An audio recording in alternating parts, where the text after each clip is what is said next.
قالوا يا موسى إنا لن ندخلها أبدا ما داموا فيها فاذهب أنت وربك فقاتلا إنا هاهنا قاعدون قال رب إني لا أملك إلا نفسي وأخي فافرق بيننا وبين القوم الفاسقين قال فإنها محرمة عليهم 40 سنة يتيهون في الأرض فلا تأس على القوم الفاسقين۔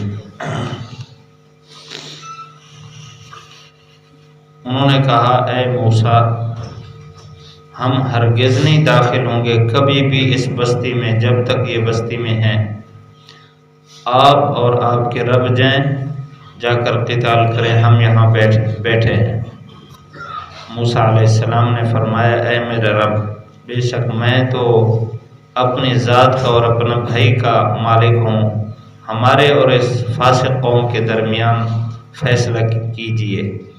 اللہ تعالیٰ نے فرمایا اس قوم پر وہ فتح حرام کر دی گئی، 40 سال تک یہ زمین میں گھومتے رہیں گے، آپ فاسق قوم پر افسوس نہ کریں۔ پچھلی آیات سے یہ واقعہ بیان کیا جا رہا ہے جب بنی اسرائیل کو اللہ تعالیٰ نے فرعون سے نجات عطا فرمائی اور بڑا لمبا عرصہ یہ ذلت اور رسوائی کی زندگی گزارتے رہے۔ اللہ تعالیٰ نے خاص مدد فرمائی، جادوگروں کے مقابلے میں موسیٰ علیہ السلام کو فتح عطا فرمائی، پھر ان کی بہت مضبوط فوج کے درمیان سے اللہ تعالیٰ نے ان کو وہاں سے آزاد فرمایا، اور فرعون کو اور ان کے وزراء کو اور ان کی فوج کو محلات سے اور نعمت کی جگہوں سے نکال کر دریا میں غرق کیا، اور ان کو اللہ تعالیٰ نے فتح عطا فرمائی۔ اس کے بعد موسیٰ علیہ السلام کو یہ حکم فرمایا کہ اس قوم کو لے کر اپنے آبائی ملک شام کو بھی فتح کر لیں، وہاں جو قوم ہے وہ بزدل ہے، آپ جب داخل ہوں گے تو فتح آپ کی ہے۔ حضرت موسیٰ علیہ السلام نے صورتحال معلوم کرنے کے لیے 12 سرداروں کو، سمجھدار لوگوں کو بھیجا، جا کر ان کے حالات لے کر آئیں۔ یہ لوگ وہاں گئے تو اس قوم کو دیکھا، قوم کا ایک آدمی شہر سے باہر پھر رہا تھا، اس نے 12 کو گرفتار کر لیا، بادشاہ کے پاس لے گیا۔ انہوں نے اولاً قتل کا فیصلہ کیا، لیکن بعد میں نتیجتاً انہوں نے یہ طے کیا کہ ہماری یہ ڈیل ڈول اور قوت طاقت کو دیکھ کر مرعوب ہو گئے ہیں، وہاں جا کر ان کو بتائیں گے تو وہ بھی مرعوب ہو جائیں گے، نہیں آئیں گے ہمارے پاس۔ لیکن جب یہ واپس گئے تو ان میں سے 2 یوشع بن نون اور کالب، یہ 2 آدمی ایسے تھے جو ایمان پر اور توکل پر پکے رہے، باقی سارے پھسل گئے۔ ان کو بتایا گیا تھا کہ قوم کو یہ حالات نہیں بتانے، لیکن انہوں نے خفیہ آگے بات پھیلا دی، اور قوم نے یہ کہا کہ ہم تو نہیں داخل ہوں گے، ہم یہاں بیٹھے۔ ان 2 آدمی نے سمجھایا بھی ان کو کہ اللہ تعالیٰ نے تمہارے اوپر فتح لکھ دی ہے، تم دروازے تک پہنچو گے تو فتح تمہاری ہے۔ وہ دیکھنے میں قوت والے ہیں، اندر سے خالی ہیں، بے دل لوگ ہیں، ان کے دل نہیں ہیں، مضبوط لوگ نہیں ہیں، لیکن یہ کیونکہ دیکھ چکے تھے، سن چکے تھے، اس لیے مرعوب ہو گئے۔ انہوں نے کہا ہم ہرگز نہیں جائیں گے، اور ان 2 نے بڑا سمجھایا فَإِذَا دَخَلْتُمُوهُ فَإِنَّكُمْ غَالِبُونَ، جب تم جاؤ گے تو تم ہی غالب رہو گے، اللہ پر بھروسہ کرو اگر ایمان والے ہو۔ پچھلی آیات میں اللہ تعالیٰ نے یہ تذکرہ فرمایا، جو آیت تلاوت کی ہیں، ان آیات میں اللہ تعالیٰ نے ان 2 کے سمجھانے کے باوجود قوم کی جو کیفیت تھی اس کا تذکرہ فرمایا۔ قوم نے کہا یا موسیٰ انا لن ندخلها ابدا، ہم ہرگز نہیں داخل ہوں گے شہر میں، ما داموا فیہا، جب تک یہ لوگ اس شہر میں موجود ہیں۔ عجیب لوگ تھے۔ اللہ تعالیٰ نے انسان کے ساتھ مدد کا وعدہ کیا ہے، جب انسان حرکت تو کرے، قدم تو اٹھائے، تو پھر اللہ تعالیٰ کی مدد آتی ہے۔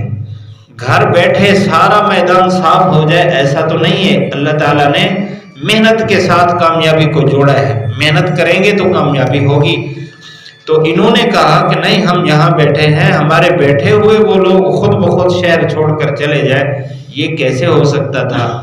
تو انہوں نے یہ بات کہہ دی، اور آگے اس پر جرأت کرتے ہوئے بجائے سمجھانے کے، ان کی اصلاح ہونے کے، مزید ان کا دماغ بگڑ گیا۔ اور یہ کیسے درست ہو سکتا تھا جب موسیٰ علیہ السلام، ہارون علیہ السلام جیسے نبی ان کو سمجھانے میں کامیاب نہ ہوئے، تو یہ دو بزرگ جو تھے یہ کیسے ان کی بات کیسے مان سکتے تھے؟ اس لیے انہوں نے مزید ایک عجیب اور بھونڈا جواب دیا ہے جو ایمان والے سے بہت دور ہے۔ انہوں نے کہا فَاذْهَبْ أَنْتَ وَرَبُّكَ فَقَاتِلَا، آپ اور آپ کا رب جاؤ، جا کر لڑو، ہم تو یہاں بیٹھے ہیں۔ اتنا عجیب جملہ کہہ دیا۔ مفسرین فرماتے ہیں کہ اگر اس کا ظاہری معنی لیا جائے تو یہ گستاخی ہے، اور گستاخ آدمی ایمان سے نکل جاتا ہے جو اللہ تعالیٰ کی یوں گستاخی کرے۔ اس لیے، اور یہ آیات بتاتی ہیں کہ وہ ایمان سے نہیں نکلے تھے۔ موسیٰ علیہ السلام ہارون علیہ السلام کے ساتھ رہے، موسیٰ علیہ السلام نے ان کے لیے دعائیں بھی کیں اور اللہ تعالیٰ کی طرف سے قبول بھی ہوئی، بعد میں یہ بات آ رہی ہے۔ اس وجہ سے مفسرین فرماتے ہیں اس جملے کا مطلب یہ ہو سکتا ہے کہ انہوں نے یہ کہا ہو، الفاظ تو اس طرح بولے لیکن ان کا مقصد یہ ہو کہ آپ جائیں، آپ کی اللہ مدد کرے، آپ جا کر لڑو، ہم تو آپ کی مدد کے لیے نہیں آئیں گے، ہم یہاں بیٹھے ہیں، آپ جاؤ جا کر لڑو۔ تو اگر یہ جملہ بولا جائے تو یہ گستاخی سے، کفر سے نکل جاتا ہے، البتہ فسق ہے۔ اس لیے انہوں نے آگے دعا میں یہ کہا، یا اللہ ہمارے اور اس فاسق قوم کے درمیان فیصلہ کر لیجئے۔ یہ جملہ ان کے لیے ایک ضرب المثل بن گیا، ان کی بزدلی اور بے وفائی کے اعتبار سے۔ جب حضور صلی اللہ علیہ وسلم 313 کو لے کر آپ بدر کے میدان میں پہنچے تو وہاں مقابلے میں جو کفار تھے وہ 1000 کا لشکر تھا اور اسلحہ کے ساتھ آئے تھے اور یہ نہتے تھے۔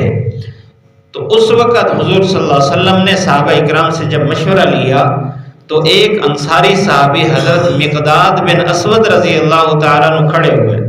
انہوں نے کہا، اے اللہ کے رسول، ہم بنی اسرائیل کی طرح یہ نہیں کہیں گے کہ اذهب انت وربک فقاتلا انا هاهنا قاعدون، آپ جاؤ اور آپ کا رب جائے، جا کر لڑو، ہم تو بیٹھے ہیں، بلکہ ہم آپ کے سامنے لڑیں گے، آپ کے دائیں لڑیں گے، آپ کے بائیں لڑیں گے، آپ کا ہر طرح تحفظ کریں گے، جو آپ حکم کریں گے ہم اس کے لیے تیار ہیں۔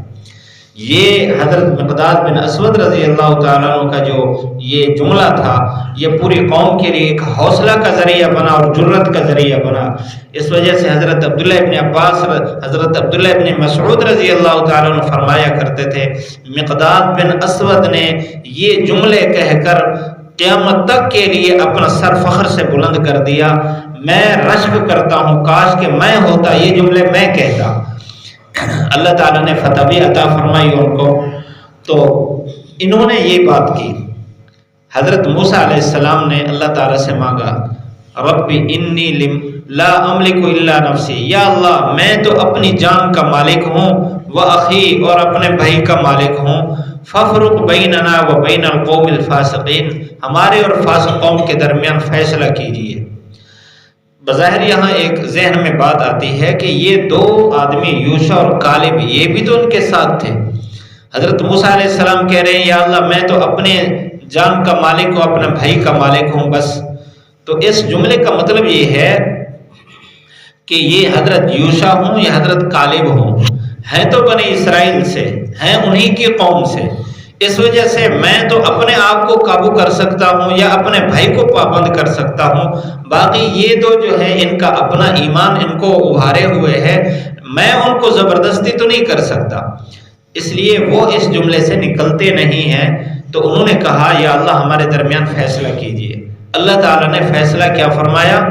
یہ لوگ مصر سے نکل چکے تھے، اب ان کا رخ یا تو مصر کی طرف تھا یا بیت المقدس کی ہی طرف تھا، لیکن اللہ تعالیٰ نے ان کے لیے 40 سال نظر بندی کا فیصلہ فرمایا۔ اور کیسی نظر بندی؟ اگلی آیت میں اس کا تذکرہ ہے۔ فرمایا کہ ہم نے ان پر 40 سال تک بیت المقدس کی جو فتح تھی اس کو حرام قرار دیا۔ 40 سال تک ان کے لیے فتح کے کوئی فیصلے نہیں ہے، یہ ان کے لیے سزا ہے۔ یتیہون فی الارض، یہ زمین میں گھومتے رہیں گے۔ اب اللہ تعالیٰ تو خالق مالک ہے، وہ تو کسی کو نظر بند کرنے کے لیے نہ کسی آہنی دیوار کا محتاج ہے اور نہ کسی پہرے کا محتاج ہے اور نہ بیڑیوں اور زنجیروں کا محتاج ہے۔ اللہ تعالیٰ نے ان اسباب کے بغیر ان کو 40 سال تک نظر بند کیا ہے۔ وہ کیا صورت تھی؟ حضرت قتادہ رضی اللہ تعالیٰ عنہ فرماتے ہیں، ایک حضرت مقاتل رضی اللہ تعالیٰ رحمۃ اللہ علیہ مفسر ہیں، وہ فرماتے ہیں کہ ایک میدان جس کو میدان تیہ قرآن نے کہا، یتیہون فی الارض، میدان تیہ، اس کی جو لمبائی اور چوڑائی تھی وہ لمبائی تھی 90 میل اور چوڑائی تھی اس کی 27 میل۔ بعض نے کہا کہ لمبائی اس کی 30 میل تھی اور چوڑائی اس کی 18 میل تھی۔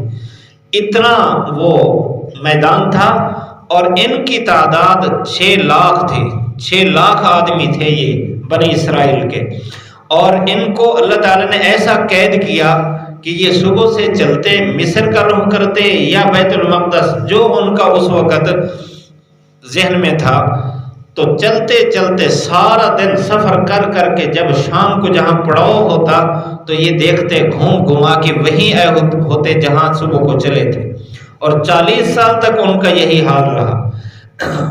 اس دوران حضرت موسیٰ علیہ السلام، ہارون علیہ السلام بھی ساتھ تھے۔ یہ میدان ان کے لیے تنگی کا باعث نہیں تھا، ان کے لیے اللہ تعالیٰ کی طرف سے نہایت ہی انعامات کی بارش کا یہ میدان تھا۔ ان کا دل تنگ نہیں تھا، انہوں نے اپنے آپ کو قید میں محسوس نہیں کیا، لیکن باقی نافرمان لوگ جو تھے وہ اپنے آپ کو قید میں محسوس کرتے تھے۔ تو انہوں نے ان کو جس چیز کی بھی ضرورت پڑی موسیٰ علیہ السلام سے کہا، یا اے اللہ کے نبی آپ اللہ سے مانگیں، تو اللہ تعالیٰ ان کی دعا بھی قبول فرماتا تھا۔ مثال کے طور پر اس جنگل میں ان کو صبح کو چلتے تو گرمی میں بڑی گرمی لگتی تھی، تو موسیٰ علیہ السلام سے کہا ہمیں تو بڑی گرمی لگتی ہے۔ موسیٰ علیہ السلام نے اللہ سے مانگا، اللہ تعالیٰ نے ان کے لیے بادل متعین کر دیا جو چھتری کا کام کرتا تھا، ان کے ساتھ چلتا تھا۔ اور ان کو پانی کی ضرورت پڑی، موسیٰ علیہ السلام کو اللہ تعالیٰ نے رہنمائی فرمائی کہ یہ فلاں جو پتھر ہے اس کو اپنے ساتھ رکھیں۔ چھوٹا سا پتھر تھا ہاتھ میں آ جانے والا، تو اس کو یوں رکھتے تھے، اس پر ڈنڈا مارتے تو 12 چشمے وہاں سے جاری ہو جاتے، سارے لوگ اپنے برتن بھر لیتے تھے۔ ان کو کھانے پینے کی ضرورت پڑی تو اللہ تعالیٰ کی طرف سے من اور سلوہ اترتا تھا، اور وہ تازہ کھاتے تھے، جو میٹھا کھانا بھی تھا اور ساتھ نمکین بھی تھا۔ بٹیر تھے، بٹیر جن کو وہ یوں ہاتھ مارتے تو ان کے ہاتھ میں آ جاتے، ان کو پکا کر اپنی مرضی سے کھاتے۔ اور من جو تھا وہ یہ جو کھمبی ہے، اللہ کے نبی صلی اللہ علیہ وسلم نے فرمایا یہ کھمبی یہ بنی اسرائیل کا من ہے، زمین سے نکلتی اور میٹھی ہوتی تو نمکین اور میٹھا کھانا بھی ان کو تازہ ملتا تھا۔ یہ اللہ کے انعامات میں ان پر تھے، لیکن اس میدان سے نکل نہیں سکتے تھے۔ اس سے یہ بھی ثابت ہوا، علماء فرماتے ہیں کہ جس کو نظر بند کیا جائے، جس کو قید کیا جائے، اس کی انسانی ضروریات کا انتظام کرنا یہ قید کرنے والے اور نظر بند کرنے والی کی ذمہ داری ہے کہ اس کی طبعی خواہشات ساری پوری کی جائے۔ یہ سزا اس کو کافی ہے کہ اس کو باہر نکلنے نہیں دیا جا رہا۔ تو بہرحال 40 سال تک ان کا یہ حشر رہا ہے، یہاں تک کہ موسیٰ علیہ السلام، پہلے ہارون علیہ السلام کی وفات ہوئی، وہ اسی میدان میں مدفون ہوئے۔ پھر 1 سال یا 6 ماہ بعد موسیٰ علیہ السلام کی وفات ہوئی، وہ بھی اسی میدان میں وہ مدفون ہوئے۔ اور ان کے بعد یوشع بن نون، یہ جو 2 بزرگوں میں سے ایک تھے یوشع بن نون، اللہ تعالیٰ نے ان کو نبوت عطا فرمائی۔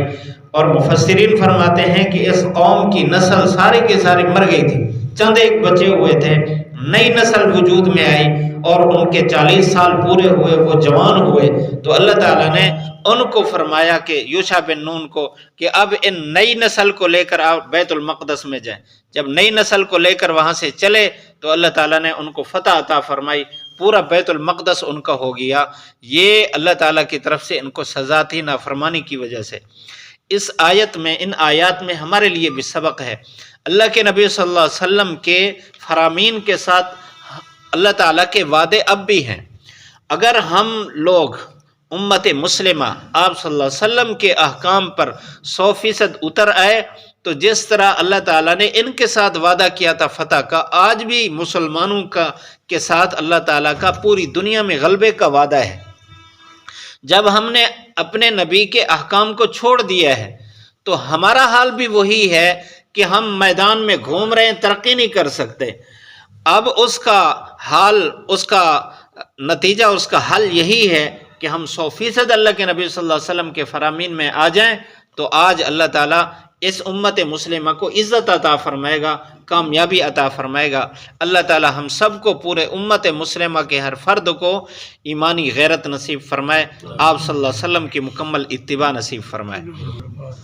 قالوا، انہوں نے کہا، یا موسیٰ، اے موسیٰ، انا لن ندخلها، ہم ہرگز نہیں داخل ہوں گے، ابداً، کبھی بھی، ما داموا فیہا، جب تک یہ قوم اس ملک میں ہے، فاذهب، جائیں، انت، آپ، وربک، اور آپ کا رب، فقاتلا، جا کر قتال کریں، انا ہاہنا قاعدون، ہم تو یہاں بیٹھے ہوئے ہیں۔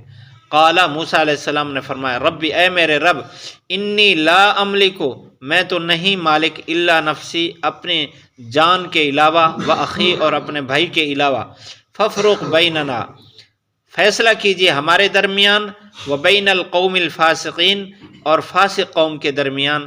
قال، اللہ تعالیٰ نے فرمایا، فإنہا، یہ قوم، محرمۃ، حرام کر دی گئی ہے، علیہم، ان پر، یہ شہر حرام کر دیا گیا، 40 سنہ، 40 سال تک، یتیہون فی الارض، یہ حیران پھرتے رہیں گے زمین میں، فلا تأسا، آپ پریشان نہ ہوں، علی القوم، افسوس نہ کریں، علی القوم الفاسقین، فاسق قوم پر۔